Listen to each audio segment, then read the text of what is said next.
अब है first order reaction in terms of pressure. First order reaction in terms of pressure. In terms of pressure, pressure के terms में क्या होगा?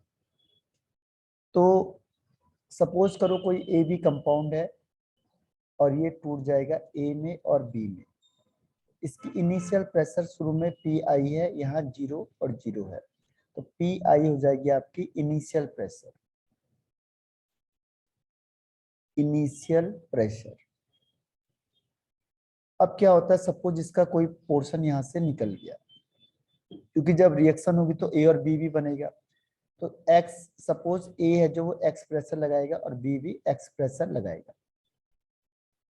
तो ये था एट स्टार्ट, जब शुरू में कंडीशन थी। तो ये है पहला वाला eight start.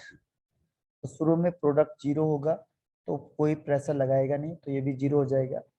After time T, after T time, कुछ टाइम के बाद जब प्रोसेस होगी तो उसमें क्या होगा, सपोज इसका एक्स पोर्शन यहाँ से चेंज हो गया तो ये एक्स प्रेशर लगाएगा और ये भी एक्स प्रेशर लगाएगा। जितना अमाउंट होगा उस हिसाब से वो प्रेशर लगाएगा। तो अब यहाँ पे जो पीटी है, टोटल प्रेशर क्या हो जाएगा, इन सबका सम हो जाएगा। तो यहाँ पे एक्स से एक्स कैंसिल हो जाएगा, तो ये पीटी इक्वल टू हो जाएगा पी आई प्लस एक्स। यहाँ पे हम एक्स की वैल्यू को लिख सकते हैं पीटी माइनस, इधर से इधर जाएगा तो माइनस साइन हो जाएगा, पीटी माइनस पी आई। अब हम यहाँ पे फर्स्ट ऑर्डर है, क्योंकि फर्स्ट ऑर्डर के लिए अप्लाई होना है, तो यहाँ पे फर्स्ट ऑर्डर की रिएक्शन लिख देंगे आप। फर्स्ट ऑर्डर रिएक्शन क्या होता है, के equal to 2.303 upon T log initial concentration upon remaining concentration. अब यहाँ पे प्रेशर है तो हम यहाँ पे प्रेशर के टर्म्स में लिखेंगे। तो प्रेशर के टर्म्स में आ जाएगा के equal to 2.303 upon T log initial pressure. अब कंसंट्रेशन की जगह पे हम प्रेशर यूज करेंगे, तो initial pressure upon remaining pressure. तो रिमेनिंग प्रेशर कितना, पहले स्टार्टिंग में पी आई था और रिमेनिंग हो गया पी आई माइनस एक्स, तो ये रिमेनिंग प्रेशर हो गया।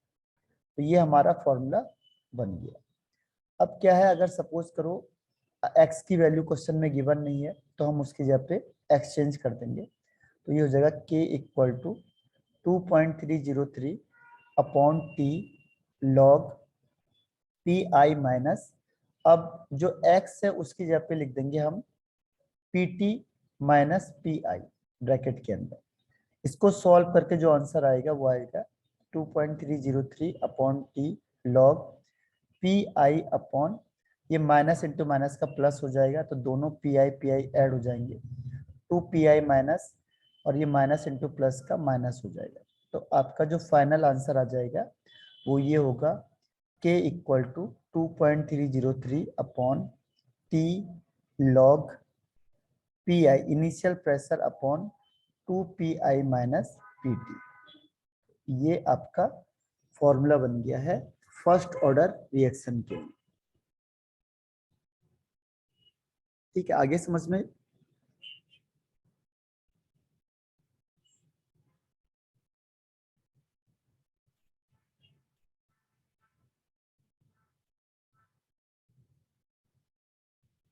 आगे बढ़ जाओ। Yes sir. अब नेक्स्ट इसमें आता है, मींस अगर आपको प्रेशर के टर्म्स में तो दो फॉर्मूले याद रखने हैं, एक के equal to 2.303 upon T log initial pressure जो भी होगा अपॉन रिमेनिंग प्रेशर। और अगर x की वैल्यू क्वेश्चन में गिवन नहीं होगी तो हम दूसरे टर्म्स में लिख सकते हैं P I upon 2 P I minus P x P T. ये ऐसे जैसे अगर ये कोई टेबल बन गई आपके पास और यहाँ पे आपको प्रेशर गिवन है, यहाँ पे टी गिवन है, टाइम। मैंने कहा इनिशियल प्रेशर सपोज 100 है, फिर ये 50 हो गई, ये 20 हो गई, और टाइम सपोज स्टार्टिंग में टाइम रहा होगा आपके पास 0, फिर ये हो गया 20 मिनट सेकेंड, और ये फिर 100 सेकेंड। तो हमें क्या करना है, अगर अब मेरे को पूछा कि 100 सेकंड में बताओ 100 सेकंड में कितना के होगा, तो इसके लिए इनिशियल प्रेशर कितना दिया हुआ है, इनिशियल है जो शुरू में दिया हुआ है, स्टार्टिंग में जो प्रेशर होगा इसे पी कहेंगे। जो पी हो गया वो 100 हो गया। टी टाइम पे, टी मतलब 100 सेकंड है, तो 100 सेकंड में जो प्रेशर होगा रिमेनिंग वो हो जाएगा 20। तो जो आपका टी टाइम में प्रेशर है ये 20 हो जाएगा। तो ये सारी वैल्यू को हम यहाँ पे रखेंगे और आंसर निकाल देंगे। तो ये पी आई पी टी और टी पता है हमें, तो यहाँ से के निकल जाएगा। तो ये आपका है अगर आपको प्रेशर के टर्म्स में दिया होगा तो। अब इसके बाद नेक्स्ट पॉइंट आता है हमारे पास एक्सोथर्मिक और एंडोथर्मिक रिएक्शंस हो गई थी टेम्परेचर कोफिशिएंट का। टेम्परेचर कोफिशिएंट किसे कहते हैं, टेम्परेचर कोफिशिएंट। ये हो चुका था कि नहीं हुआ था टेम्परेचर कोफिशिएंट? सर ये वाला हो गया था। हो गया था ना टेम्परेचर, और एक्सोथर्मिक एंडोथर्मिक भी हो गया था। यस। तो अब आता है effect of catalyst. Effect of catalyst, catalyst का क्या इफेक्ट होगा, जैसे मैंने कहा ये आपका ये है एक्टिवेशन एनर्जी का, ये है पोटेंशियल एनर्जी है, और ये है रिएक्शन प्रोसीड। तो हम लोग जब ग्राफ बनाते हैं तो ग्राफ इस तरीके से बनता है, इस तरीके से। अब यहाँ पे जो ये वाली वैल्यू है ये एक्टिवेशन एनर्जी होती है, एक्टिवेशन एनर्जी। तो अब क्या होता है कि अगर ये तो है without catalyst, without catalyst, catalyst की प्रेजेंस में नहीं होता है। लेकिन अगर हमने क्या किया, इसमें कैटलिस्ट को यूज किया हुआ, कैटलिस्ट को यूज करेंगे तो क्या होगा, ग्राफ इस तरीके से चला जाएगा। तो यहाँ पे क्या होता है, ये एक्टिवेशन एनर्जी को डिक्रीज कर देता है। ये एक्टिवेशन एनर्जी जो हमें चाहिए थी इसको यहाँ पे डिक्रीज कर देगा। ये बन जाएगा ई ए डैश। तो यहाँ पे एक्टिवेशन, पहले सपोज ये चाहिए था हमें 100 जूल, तो यहाँ पे अब ये छोटा सा जो ग्राफ बना हुआ है ये सपोज 50 जूल है। तो एक्टिवेशन एनर्जी को डिक्रीज कर देगा कौन, in the presence of catalyst. जैसे हम उसमें कैटलिस्ट मिलाएंगे तो presence of catalyst, presence of catalyst, catalyst के प्रेजेंस में क्या होगा, एक्टिवेशन एनर्जी डिक्रीज हो जाएगी। कैटलिस्ट क्या करता है generally, lowering the activation energy, activation energy को क्या करेगा, डिक्रीज कर देगा, एक्टिवेशन एनर्जी को कम कर देगा कौन, कैटलिस्ट। तो catalyst generally rate of reaction को बढ़ा देता है, कैटलिस्ट रेट ऑफ रिएक्शन को इंक्रीज करता है। तो उसका रीजन क्या होगा, उसका रीजन होता है कि वो एक्टिवेशन एनर्जी को कम कर देता है, डिक्रीज कर देता है। तो ये है लॉजिक इफेक्ट ऑफ कैटलिस्ट का। In the presence of catalyst क्या हो जाएगा, एक्टिवेशन एनर्जी कम हो जाएगी, डिक्रीज हो जाएगी। विदाउट कैटलिस्ट में ज्यादा एक्टिवेशन एनर्जी थी और कैटलिस्ट के प्रेजेंस में कम हो गई। तो उसका रीजन क्या है, लोअरिंग द एक्टिवेशन एनर्जी, ये एक्टिवेशन एनर्जी को कम कर देता है। तो ओवरऑल अगर हम देखेंगे ग्राफ को एक बार फिर से, तो ये है आपका, तो यहाँ पे हम एक्टिवेशन एनर्जी को कैसे काउंट करते हैं, एक्टिवेशन एनर्जी काउंट होता है जो टॉप होगा और इसका ये, और ये तो था विदाउट कैटलिस्ट, कैटलिस्ट के प्रेजेंस में क्या होता है, ये एक्टिवेशन एनर्जी को कम कर देता है। तो अब हमें जो एक्टिवेशन एनर्जी मिलेगी वो इतनी मिलती है, जिसकी वजह से रिएक्शन फास्ट हो जाती है। ठीक है, तो ये आपका है इफेक्ट ऑफ कैटलिस्ट। तो जनरली हम लोग पॉजिटिव कैटलिस्ट को ही लेते हैं। अगर इसकी जगह पे नेगेटिव कैटलिस्ट को ले लिया जाएगा, ये किसकी बात हो रही है, पॉजिटिव कैटलिस्ट की। अगर जनरली कैटलिस्ट लिखते हैं या पॉजिटिव कैटलिस्ट लिखते हैं तो ये रेट ऑफ रिएक्शन को इंक्रीज कर देता है। इसका रीजन क्या होता है, लोअरिंग इन एक्टिवेशन एनर्जी। और अगर ये स्पीड को क्या करेगा, बढ़ा देगा। जैसे ये था आपके पास और जैसे आपने कैटलिस्ट मिलाया ये क्या हुआ, इस तरीके से चला गया। इसका मतलब इसमें एक्टिवेशन एनर्जी इंक्रीज हो गई, पहले के कंपैरिजन में एक्टिवेशन एनर्जी बढ़ गई। पहले कम था, पहले 100 था, अब 150 हो गया। तो जैसे ये 150 हुआ इसका मतलब हमने यहाँ पे नेगेटिव कैटलिस्ट को यूज किया। तो अगर नेगेटिव कैटलिस्ट होगा तो ये मेंशन होता है नेगेटिव कैटलिस्ट का। अगर कैटलिस्ट आएगा सिंपल या पॉजिटिव कैटलिस्ट होगा उसकी वो रेट ऑफ रिएक्शन को इंक्रीज कर देगा। लेकिन अगर नेगेटिव कैटलिस्ट लिखा होगा तो वो रेट ऑफ रिएक्शन को डिक्रीज कर देता है। और इसका रीजन क्या है? इसका रीजन है वो एक्टिवेशन एनर्जी को बढ़ा देगा। Higher the activation energy, activation energy को बढ़ा देगा, इसकी वजह से क्या होगा? स्पीड इसकी स्लो हो जाएगी। तो ये दोनों कैटलिस्ट का इफेक्ट है। तो इसमें हेडिंग है इफेक्ट ऑफ कैटलिस्ट, इसे लिख लो।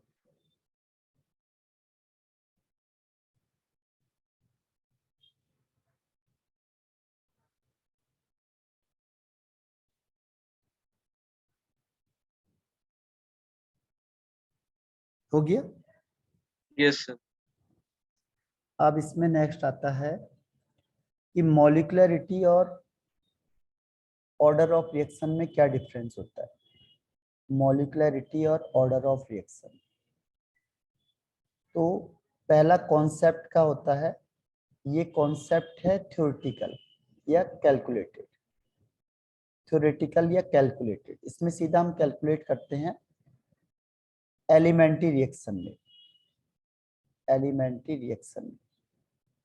जबकि ऑर्डर ऑफ रिएक्शन क्या होता है? एक्सपेरिमेंटल होता है। तो ये एक्सपेरिमेंटल कॉन्सेप्ट, ये हम अपने हिसाब से डिजाइन नहीं कर सकते हैं।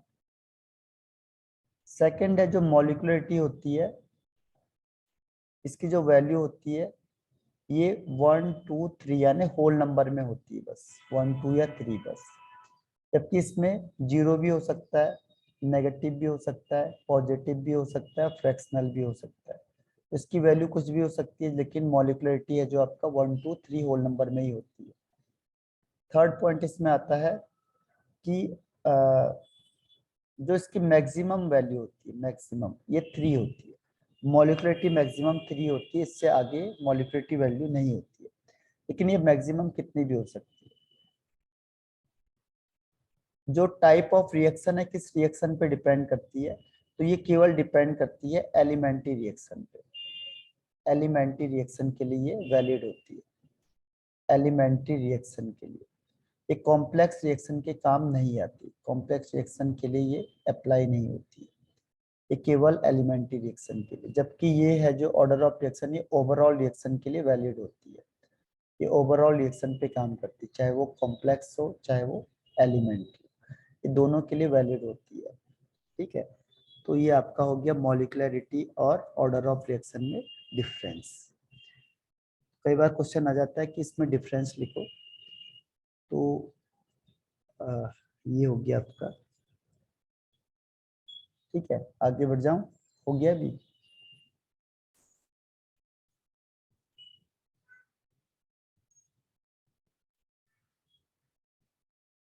Sir 1 minute.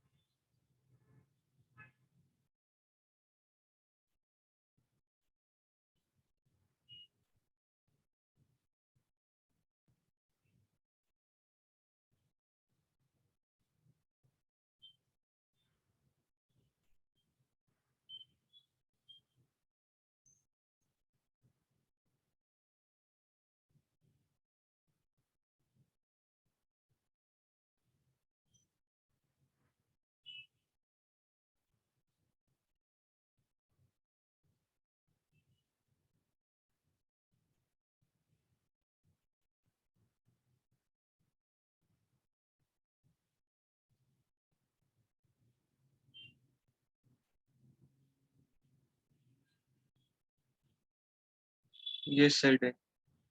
Done. अब है देखो, इसमें मैकेनिज्म का है। मैकेनिज्म क्या होता है कि जब आप एलिमेंट्री रिएक्शन लिखते हो, एलिमेंट्री रिएक्शन, तो एलिमेंट्री रिएक्शन में तो ये वन स्टेप की रिएक्शन होती है, तो यहाँ पे मैकेनिज्म की जरूरत नहीं होती है, मैकेनिज्म रिक्वायर्ड नहीं होता है, मैकेनिज्म रिक्वायर्ड नहीं होता। क्योंकि ये वन स्टेप की रिएक्शन होती है। लेकिन अगर यहाँ पे कॉम्प्लेक्स रिएक्शन हो गया, कॉम्प्लेक्स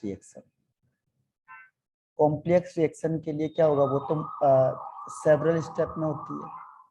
जब ये सेवरल स्टेप में होगी तो यहाँ पे मैकेनिज्म रिक्वायर्ड होगा, यहाँ पे मैकेनिज्म क्या होगा, रिक्वायर्ड होगा। तो ये बिना मैकेनिज्म की रिएक्शन नहीं हो सकती है, ठीक है।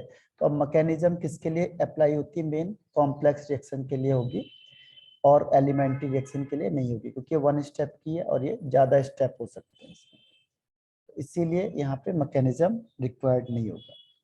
अब इसमें जैसे आपको एग्जांपल के लिए दे दिया मैंने, 2O3 गिव्स 3O2, ये रिएक्शन हो गई। अब ये है आपकी ओवरऑल रिएक्शन। अब इसकी मैकेनिज्म या तो दी होगी या तो आपसे पूछा होगा, ठीक है। तो अगर मैकेनिज्म दी है आपको, तो सपोज ये दे दिया आपको O3 plus O, O3O gives 2O2, पहला ये हो गया।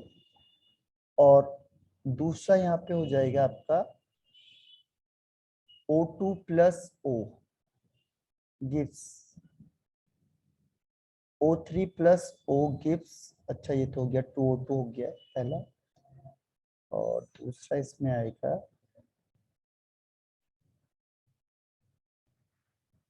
O3 gives O2 plus O, ठीक है। एक मिनट, हाँ ये आपका पहला ये हो गया, दूसरा है आपका O3 प्लस O, तो ये पहला स्टेप हो गया। और दूसरे स्टेप में आएगा आपके पास O3 ये हो जाएगा 2 3O2, O से वो कैंसिल हो जाएगा, ठीक है। यही होगी, चलो रिएक्शन।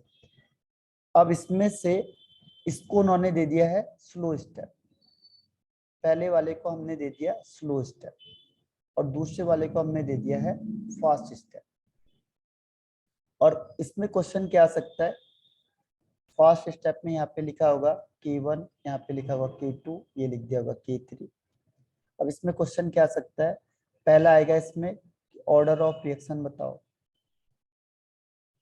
दूसरा इसमें रेट लॉ बताओ, तीसरा इसमें आ सकता है कि K रेट कांस्टेंट की वैल्यू बताओ। तो हम कैसे इसको निकालेंगे, ठीक है, इसलिए आपको हेल्प दे दिया है। तो इसमें एक चीज ध्यान रखनी है, जो रेट स्लोवेस्ट स्टेप होता है वही रेट डिटरमाइनिंग स्टेप होता है, क्योंकि जो सबसे स्लो लिखेगा वही क्लास में, अगर कोई टीचर बता रहा है तो जो सबसे स्लो लिखेगा, जब वो लिख पाएगा तब ये टीचर आगे बढ़ पाएगा। जो फास्ट लिख पाएगा उसको हम देखते नहीं है, क्योंकि वो रेट डिटरमाइन नहीं करता है। जो सबसे स्लो चलता है वही रेट डिटरमाइन स्टेप होता है, ठीक है। तो अब ये स्लो है जो आपका, इसी को रेट डिटरमाइनिंग स्टेप कहेंगे।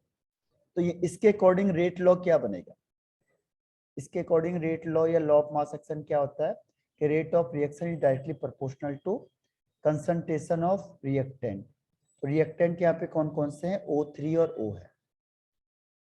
तो यहाँ पे इक्वल टू क्या हो जाएगा, K, ये K3 लिखा है तो यहाँ पे K3 हो जाएगा, O3 और O आ जाएगा आपके पास। लेकिन यहाँ पे जो O है वो इंटरमीडिएट है, O यहाँ पे इंटरमीडिएट है, तो इंटरमीडिएट को हम यहाँ पे कभी भी इंक्लूड नहीं करते हैं। इंटरमीडिएट हमें कैसे पता चला, क्योंकि यहाँ पे O आया ही नहीं है कहीं पे भी, जो मेन रिएक्शन है उसमें O कहीं पे नहीं है, तो ये इंटरमीडिएट है और इंटरमीडिएट कभी भी रेट लॉ में नहीं आता है। तो अब क्या करेंगे, इस O को हटाने के लिए हम यहाँ पे इसके हेल्प में जाएंगे, सेकंड की। तो ये इक्विलिब्रियम आपको पढ़ाया गया है। इक्विलिब्रियम में क्या होता है, इक्विलिब्रियम कांस्टेंट होता है K1 upon K2 equal to product upon reactant. Product है O2 और रिएक्टेंट है O3। अब यहाँ से मुझे क्या निकालना है, O की वैल्यू निकालनी है, तो इसे क्रॉस मल्टीप्लाई कर दो। O इक्वल टू क्या हो जाएगा, O3 upon O2 into K1 upon K2। ये O की वैल्यू हो गई यहाँ से, तो जो O की वैल्यू निकली यहाँ से वो यहाँ से निकल गई, O3 अपॉन O2 और K1 अपॉन K2। अब इसकी वैल्यू को हमें यहाँ लिखना है। ठीक है, तो मैं हटा रहा हूँ, इसमें से कुछ लिखना है तो लिख लो आप, नहीं तो मैं हटा देता हूँ।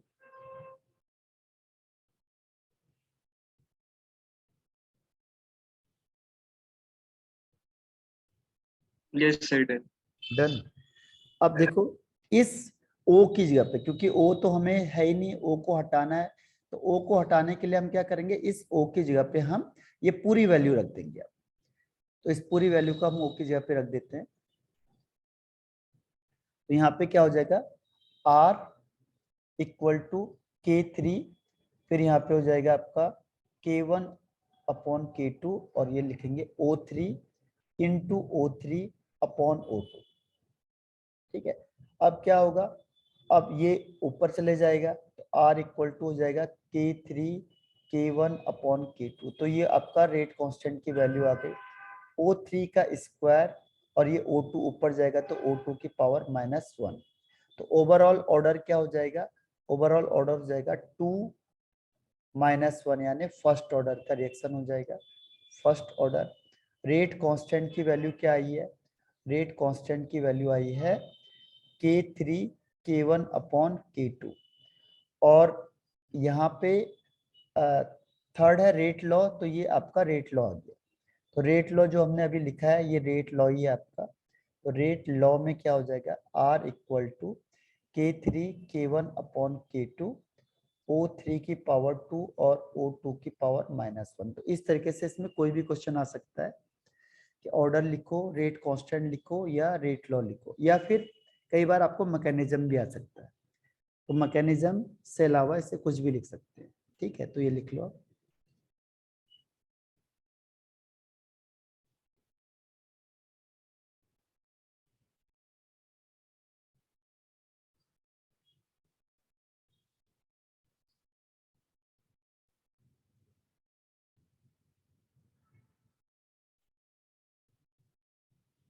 Yes, sir. Done. Yes, sir. इसी तरीके से हम कोई भी रिएक्शन, इसमें देखो कई बार आपके पास क्या होगा, रेट लॉ दिया होगा और आपको बोलेंगे मैकेनिज्म लिखो। जैसे मैंने लिखा NO2 plus CO gives NO plus CO2 दे दिया आपको, और आपको बोल दिया कि इसमें इसका जो वो है, क्या कहते हैं, रेट लॉ है। कई बार रेट लॉ दिया होता है, रेट लॉ दे देंगे R इक्वल टू KNO2 दे दिया बस, और आपको इसी के बेस पे मैकेनिज्म लिखो, इसकी मैकेनिज्म लिखो।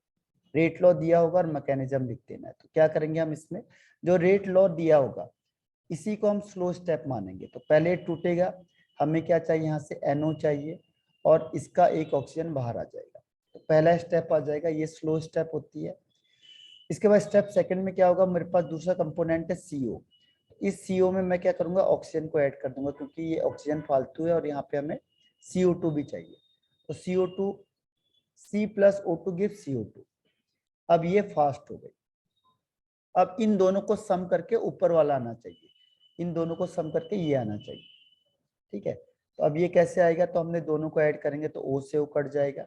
यहाँ पे क्या बच गया, NO2 plus CO gives NO plus CO2। तो ये इसकी मैकेनिज्म हो गई। जितने भी आप मैकेनिज्म बनाओगे ये हाइपोथेटिकल होती है, इमेजनरी होती है, लेकिन इसका सम करके वही आना चाहिए जो आपने मेन रिएक्शन लिखा हुआ है। बस आप इसमें कुछ भी करो, लेकिन आप इसको दोनों को सम करके ऐसा निकाल दो कि ऊपर वाला आ जाना चाहिए।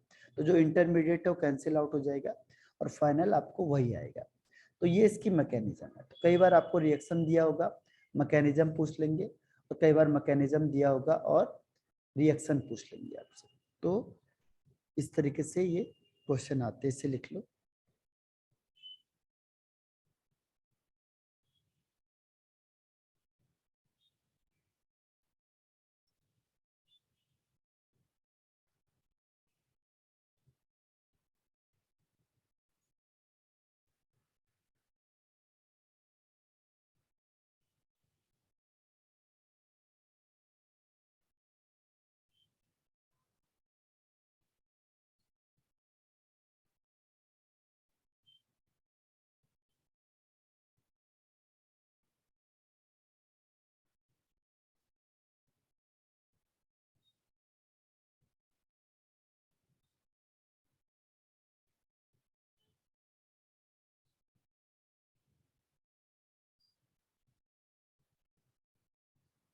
Yes, certain.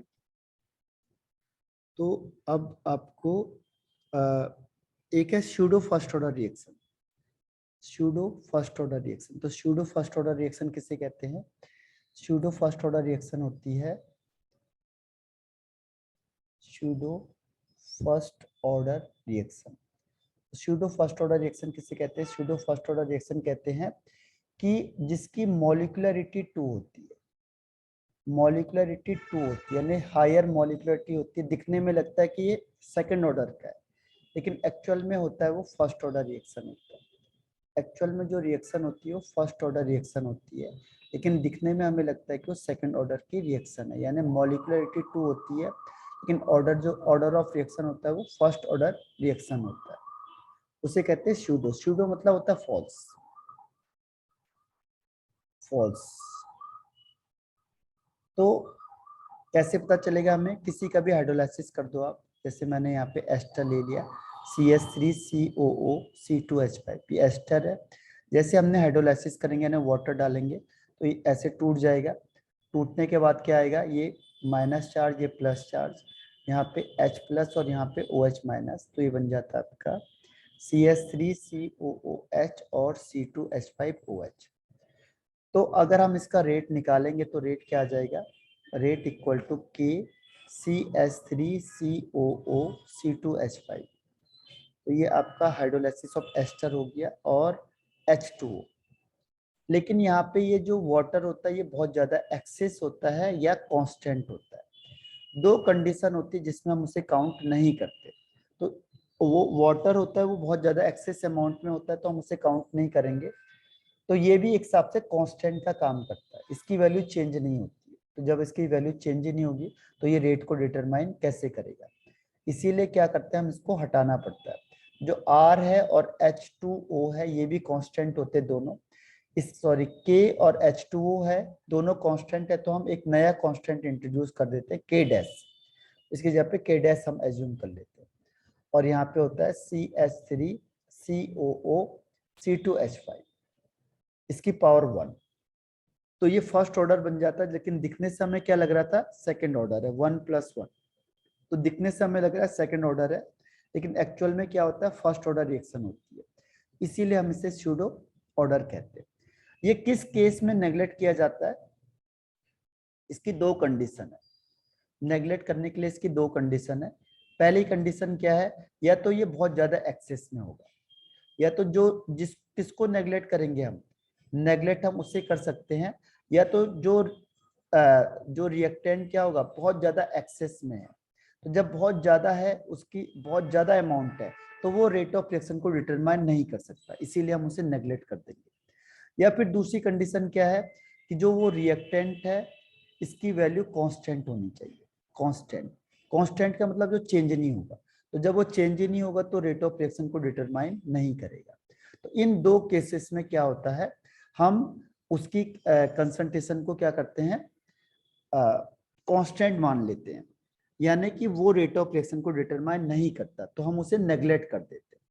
तो नेग्लेक्ट करने के लिए दो कंडीशन है हमारे पास, या तो कोई भी चीज एक्सेस में होनी चाहिए, या तो एक्सेस में होनी चाहिए, या फिर उसकी वैल्यू कांस्टेंट होनी चाहिए। इन दोनों केस में हम क्या कर सकते हैं? उसको चेंज नहीं करते, तो हम इसे हटा सकते हैं। और एग्जांपल है इसके, इसका है जैसे हाइड्रोलिसिस ऑफ ये सुक्रोज C12H22O11 प्लस H2। ज्यादातर हाइड्रोलाइसिस वाले जितने भी एग्जांपल होंगे आपके पास हाइड्रोलाइसिस के, वो सब स्यूडो वाले होंगे।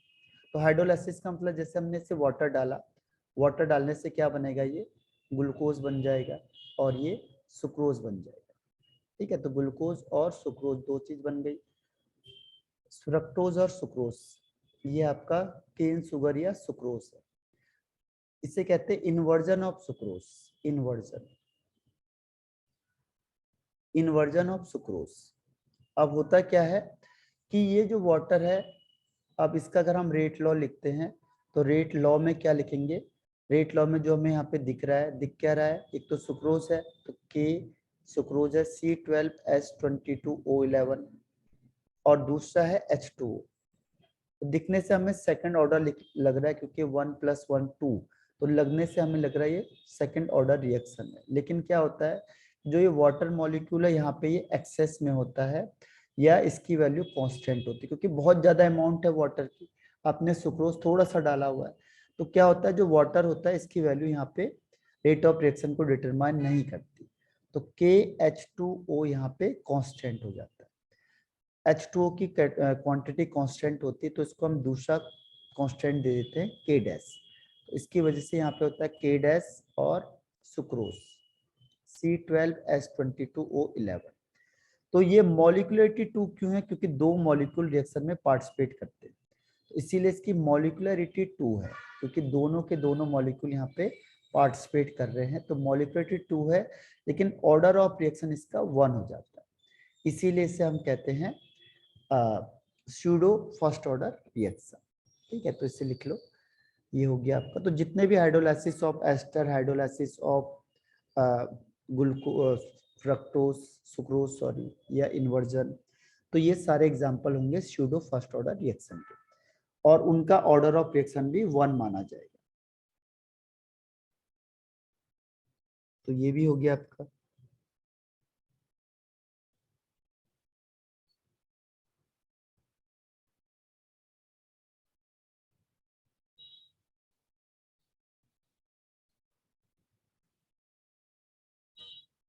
Yes, sir. Done. आपका हो गया, ये पूरा कंप्लीट हो चुका है। ठीक है, तो अब Okay, मैंने sir. आपको सारी चीजें इसकी बताई दी है, बस अब आपको क्या करना है, क्वेश्चन आंसर करने हैं इसके। अच्छा, एक और लास्ट कर देते हैं, मैक्सवेल का एनर्जी डिस्ट्रीब्यूशन कर्व, या एक लास्ट पॉइंट है हल्का सा, उसे देख लेते हैं बस। तो है मैक्सवेल का और बोल्ट्जमैन का energy distribution curve.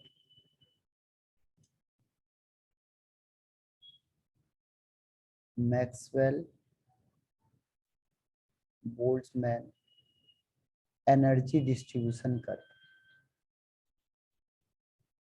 Energy distribution curve. तो ये कहता है कि जैसे सपोज यहाँ पे हमने फ्रैक्शन ऑफ मॉलिक्यूल रखा है, फ्रैक्शन ऑफ मॉलिक्यूल है, और ये जो आपका है वो है काइनेटिक एनर्जी।